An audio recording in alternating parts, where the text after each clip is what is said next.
বন্ধুরা এশিয়া কাপের আগে বাদ পড়লেন সঞ্জু তিলক রিঙ্কু ভাজ্জির করা বাছাই। বন্ধুরা আপনারা যদি দেখতে চান তাহলে ভিডিওটি শেষ অবধি দেখতে হবে, চ্যানেলটিকে সাবস্ক্রাইব করে একটা লাইক দিতে হবে এবং নোটিফিকেশন বেল আইকন দাবাতে হবে। এশিয়া কাপ শুরু হওয়ার আগে আলোচনায় চলে এসেছে ভারতীয় ক্রিকেটের প্রাক্তন তারকা হরভজন সিং।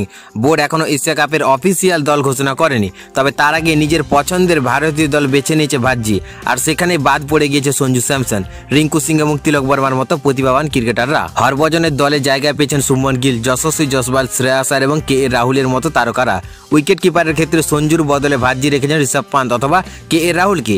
তার মতে রাহুল হতে পারেন সেরা বিকল্প, তাই পান্ত বা রাহুলের মধ্যে যে কোনো একজনকে রাখা উচিত এশিয়া কাপের স্কোয়াড। বোলিং বিভাগও হরভজন নিয়েছেন কঠিন সিদ্ধান্ত। পেসার হিসেবে তিনি ভরসা রেখেছেন জাসপ্রীত বুমরাহ, মোহাম্মদ সিরাজ, আকাশদীপ সিং এর উপর। তবে অবাক করা বিষয়, তাদের দলে নেই মোহাম্মদ শামি কিংবা হর্ষিত রানা। ভাজ্জির মতে সিরাজই এগিয়ে থাকবেন শামির থেকেও। স্পিন বিভাগে ভরসা রেখেছেন কুলদীপ যাদব, অক্ষর প্যাটেলের উপর, সেই সঙ্গে চমক হিসেবে জায়গা দিয়েছে রিয়ান পরাগকে। সব মিলিয়ে ভাজ্জির এই বাছাই ঘিরে তৈরি হয়েছে প্রবল আলোচনা। এক নজরে দেখে নিন হরভজনের এশিয়া কাপের দল। ওপেনার হিসেবে যশস্বী জয়সওয়াল, অভিষেক শর্মা এবং 3 নম্বরে শুভমন গিল। মিডল অর্ডার সূর্যকুমার যাদব, অধিনায়ক হার্দিক পান্ডিয়া, শ্রেয়াস আয়ার, ওয়াশিংটন সুন্দর। উইকেট রক্ষক হিসেবে কে রাহুল অথবা ঋষভ পান্ত। অলরাউন্ডার স্পিনার রিয়ান পরাগ, কুলদীপ যাদব, অক্ষর প্যাটেল। বন্ধুরা ফাস্ট বোলার জাসপ্রীত বুমরাহ, আকাশদীপ সিং, মোহাম্মদ সিরাজ।